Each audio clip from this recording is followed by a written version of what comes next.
The Sky Striker Archetype. Once, in a time of peace, there was an ordinary girl who lived an ordinary life.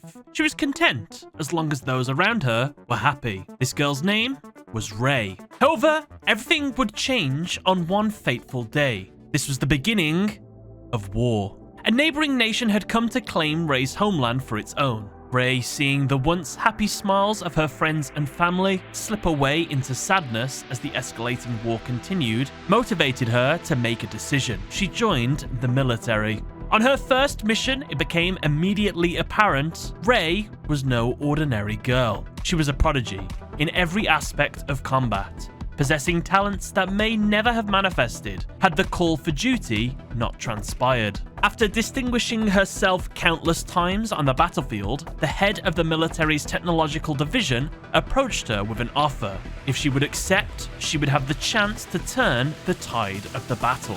He offered her the Sky Striker technology. Now adorned in a neural-linked combat suit known as the Zero Suit, she could call upon any of the Sky Striker weaponry mid-battle. Its arsenal was vast, and each weapon housed its own unique purpose. If she needed fast traversal, she could summon herself an aerial device, allowing the ability of flight and speed fast enough to avoid missiles. When on the ground in combat, she could summon an anchor that could be used to disarm her enemies, able to neutralize them non-lethally if she so wishes. Or even when outnumbered, Ray can launch nanomachines able to project a duplicate of herself in order to make an escape. Close to 200 different Sky Striker equipments were developed. Ray was also given a sword that not only acted as a weapon, but was also an ignition key for her trump card, the Sky Striker Ace Mecha Suits. Available anywhere on the battlefield if passed through, with both the Zero Suit and the Sky Striker sword in hand, Ray could transform into one of 4 variant forms, each specializing in a different area of combat. When a need for annihilation was required, the Kagari suit could be called. With its blazing wings made from 8 separate Sky Striker swords, it is able to unleash 8-fold the output of Ray's Zero Suit form, making it capable of annihilating any enemy forces that stand in her way. When close quarter combat is required, the Kaina suit can be called. This suit specializes in short to mid-range combat, especially suited for one-on-one combat. When a need for defense is required, the Shizuku suit can be called. This suit creates a barrier that can absorb all forms of attack, making it perfect for protecting retreating allies, or to tank an otherwise unstoppable attack. And finally, when precision is of the utmost importance, the Hayate suit can be summoned. This suit specializes in long-range strikes, being armed with an enormous rail cannon. The precision energy blast this gun fires can take out the enemy's main forces with pinpoint accuracy. Each of these modes also possesses an ultimate technique. To use them requires Ray to remove the built-in limiters in the suits. These limiters are there to prevent the suits from overloading and killing Ray. So to use these requires a great risk. Ray enters the battlefield via the Hercules base, which acts as the hub for all of this technology. Ray, now on the battlefield, was able to push the enemy back further and further. It seemed as if victory was assured. However, on the eve of the final mission, Ray was shocked by the appearance of a young girl on the battlefield. It seemed that the enemy, in a last-ditch effort, had reverse-engineered the Sky Striker technology. They gave this power to their best soldier, a girl named Rose. Ray and Rose would do battle. The fight was even at first. However, as Ray began to take the upper hand, Rose would summon her own Sky Striker. It manifested as a huge suit of armor, known as Zeke. The battle was fierce. Zeke and Rose's overwhelming might forced Ray into a do-or-die situation. Ray, using the last of her strength, summoned her Kagari form and unlocked every single one of its safeties and limiters. With this almighty power, Ray charged forward at blistering speed towards Rose. As she did, in a split second, Ray could sense that Rose was not truly an instrument of war. Deep down, she could sense sorrow in her heart. Rose was just like her, a girl that wished for peace. Ultimately, when the dust settled, Ray would emerge victorious. However, something stirred inside of her, and as she stood, holding the unconscious Rose in her arms, that's when a new enemy appeared. Released in the 2018 pack Dark Saviors, this archetype is all about maneuvering around your opponent's plays, and then summoning out one of your Sky Striker Link monsters at a time to deal with whatever situation is at hand. The unique gimmick of this deck is that the Sky Striker spells cannot be used while there is a monster in the main monster zone. However, as a result of this limitation, they are granted powerful effects. But if you have 3 or more spells in the graveyard when you use them, the effect is amplified. This is quite reminiscent of how Ray would overclock her mech suits to produce greater results. For instance, Sky Striker Mecha Eagle Booster. Its effect is target one face-up monster on the field. That target is unaffected by card effects this turn, except its own. If you have 3 or more spells in the graveyard, it also cannot be destroyed by battle this turn. Sky Striker Mecha Hornet Drones. Its effect, special summon 1 Sky Striker Ace token in defense. If you have 3 or more spells in the graveyard, its attack is increased by 1500. Sky Striker Mecha Shark Cannon. Target 1 monster in your opponent's graveyard, banish it. But if you have 3 or more spells in the grave, you can instead special summon that monster to your field. Sky Striker Mecha Widow Anchor. Target 1 face-up effect monster on the field, negate that face-up monster's effects until the end of the turn. If you have 3 or more spells in your graveyard, you can take control of that monster until the end of the turn instead. Note that you can see the serial numbers of these devices in the card artworks. This showcases how many different variations of weapons Ray has access to. In fact, it would be a good time to bring up the one wielding all these weapons, Sky Striker Ace Ray. Her effect is Quick Effect. You contribute this card, special summon 1 Sky Striker Ace monster from your extra deck to the extra monster zone. While this card is in your graveyard, if a face-up Sky Striker Ace Link monster you control is destroyed by battle or leaves the field because of an opponent's card effect, you can special summon this card. This monster's naming is actually quite interesting because it reveals a lot about the archetype. The Sky Striker Ace portion of her name is taken from the Japanese. The kanji used for her name is for Flash, Sword, Princess. When written out, the kanji used is Sen, To, and Ki. The word translates to combat aircraft. Ray's name is a reference to the Mitsubishi A6M Racing, which was a Japanese aircraft fighter. However, you'll notice its nickname was the Zero Fighter. Rose is an anagram for Zero, and its code name was Zeke. So with all this revealed, Ray and Rose are both connected to this singular aircraft fighter. The idea with her effect is that she is used to immediately link summon into one of her varying forms. And if one of those forms is destroyed, then Ray will be resummoned back from the graveyard. Ray actually has a unique token card made of her. It shows the drones from Sky Striker Mecha Hornet Drones projecting a hologram of her to distract the enemy.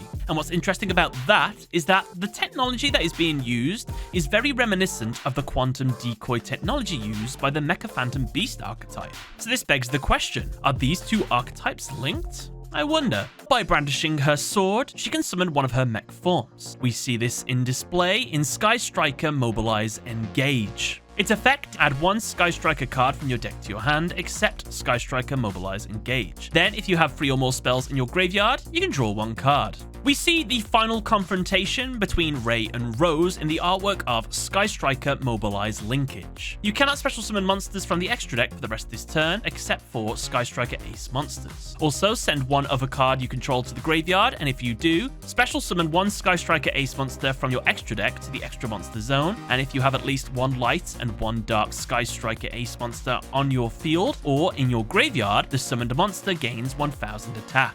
Ironically, Rose is a light monster, whereas Ray is dark. However, Rose's Sky Striker form is dark, so maybe in the future, Ray's final Sky Striker form could be light. When pushed to her limits, Ray is able to upgrade herself into one of 4 forms. Her defense form, Sky Striker Ace Shizuku, requiring 1 non-water Sky Striker Ace monster. Monsters your opponent controls lose 100 attack and defense for each spell in your graveyard. Once per turn during the end phase, if this card was special summoned this turn, you can add 1 Sky Striker spell from your deck to your hand, with a name different from the cards in your graveyard. This suit's serial number is X002.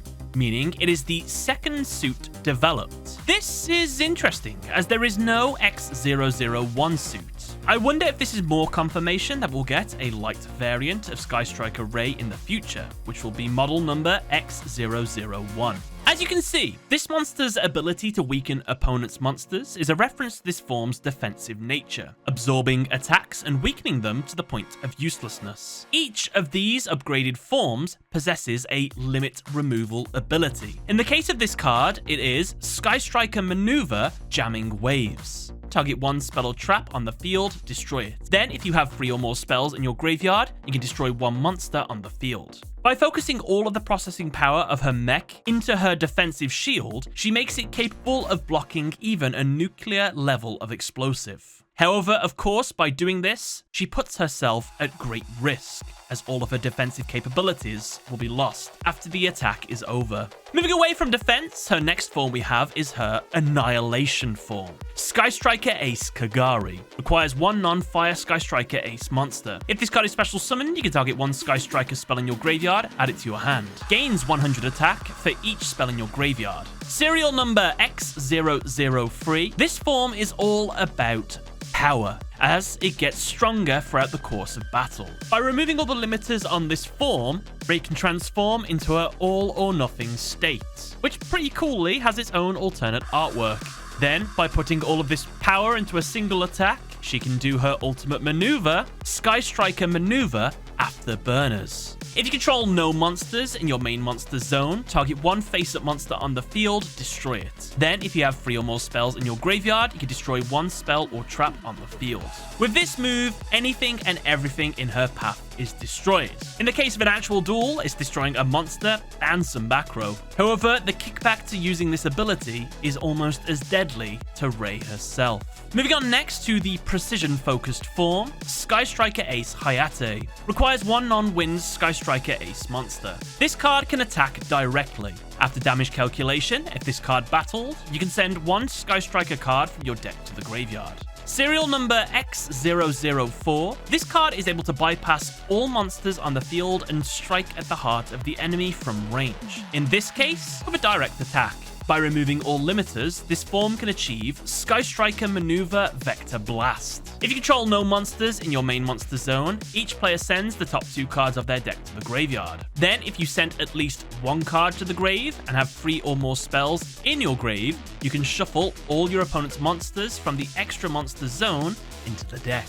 While not as deadly as her Annihilation form, by channeling all the power into the rail cannon, if ambushed, this long-distance weapon can be transformed into a wide-range explosion. Finally, when close-quarter combat is required, we have the form Sky Striker Ace Kaina. Requires 1 non-Earth Sky Striker Ace monster. If this card is special summoned, you can target 1 face-up monster your opponent controls. It cannot attack until the end of your opponent's turn. Each time you activate a Sky Striker spell card or its effect, gain 100 life points immediately after this card or effect resolves. Its serial number is X005. This card can disable an opponent's monster for a full turn. You could think about this as the monster just getting, knocked out. And when its limiters are removed, it can create the Sky Striker Maneuver Scissor Cross. If you control no monsters in your main monster zone, target 1 level 4 Sky Striker Ace monster in your graveyard. Add it to your hand, or if you have 3 or more spells in your graveyard, you can special summon it instead. With this boost, each arm of the device now moves on its own. The risk to this technique is that it takes an incredible amount of neural input, creating intense mental stress. Sky Striker Ace Rose. If a Sky Striker Ace monster is normal or special summoned, except Sky Striker Ace Rose, you can special summon this card from your hand. If an opponent's monster in the extra monster zone is destroyed by battle or leaves the field because of your card effect, while this card is in your graveyard, you can special summon this card, then you can negate the effects of 1 face-up monster your opponent controls until the end of this turn. Rival to Ray in both lore and her card effect, as Ray is special summoned from the grave, whereas Rose is special summoned from the hand. Rose too was given a Sky Striker Ignition Sword, and her very own Zero Suit. However, her nation focused on absolute power above all else. Rather than a variety of Sky Striker mecha forms to deal with a variety of different situations, her Sky Striker mecha was the very embodiment of power. Sky Striker Ace Zeke. Requires 2 monsters, including a Sky Striker Ace monster. Must be Link summoned. If this card is Link summoned, you can target one face-up monster on the field. Banish it until your opponent's next end phase. Once per turn, you can target one other card you control. This card gains 1000 attack. Then send the targeted card to the graveyard. Serial number Z000, you can see Rose at its center piloting the device. This mech is based on the Mitsubishi A6M Japanese fighter aircraft. This aircraft garnered the name of Type 0 fighter. And where can we see a reference to that? Oh, in its serial number. And by the fact that its pilot, if you rearrange its name, also spells 0. But why was it called 0? Well, it was referring to the year of the Emperor's reign when production of the Zero fighters began. And also, they were known by a code name, Zeke, this monster's name. Strategic Striker Hamp. This card is always treated as a Sky Striker card. If you control a Sky Striker Ace monster, you can special summon this card from your hand to either field by attributing one monster on that field. You can only special summon Strategic Fighter Hamp once per turn this way. When this card is destroyed by battle, you can target one card your opponent controls, destroy it. This effect could allude to, in further lore, Rose and Ray could team up against this united enemy. This monster's name comes from the Mitsubishi A6M3 Zero fighter, codenamed Hamp, which was another Japanese air fighter. Sky Striker Ace Airspace. The field spell of the deck. You can target one of a card you control, excavate the top 3 cards of your deck, and if you do, you can add one excavated Sky Striker card to your hand. Also, shuffle the rest back into the deck. Then, if you excavated a Sky Striker card, send the targeted card to the graveyard. If this card in the field zone is sent to the graveyard by a card effect, you can special summon one Sky Striker Ace monster from your deck. This is showing Rei in her Sky Striker Ace Kagari form after she had left the Sky Striker Mecha Armory Hercules base, now heading into enemy territory. Speaking of, actually, Sky Striker Mecha Armory Hercules base. The equipped monster cannot attack directly. It can make a second attack on monsters during each battle phase. If the equipped monster destroys a monster by its attack while you have 3 or more spells in your graveyard, draw 1 card. If this card is sent from the field to the graveyard by a card effect, you can target up to 3 Sky Striker cards in your graveyard, shuffle them back into the deck. This device's serial number is S130. This is actually a reference to the C130 Hercules cargo plane. Essentially, they both serve the same purpose. Finally, Sky Striker Mecha Modules Multi-Role. Once per turn, you can target one of a card you control, send that card to the graveyard. Also, your opponent can activate cards or effects in response to your spell card activation for the rest of this turn. Once per turn, during the end phase, you can set Sky Striker spells with different names from your graveyard up to the number of Sky Striker spell cards you activated this turn, while this card was face up on your field, but banish them when they leave the field. This card is depicting the gates that Rei can pass through to become one of her Sky Striker forms. And with that, that's the Sky Striker archetype done. Let me know what you think in the comment section below. Before we go, there's some shoutouts we need to do. Jonathan Youngs, shout out to you. Thank you for giving that little bit extra as well. All the names you see below, thank you very much for supporting this channel. You're all awesome. Thank you. And that's everything. Bye, everyone.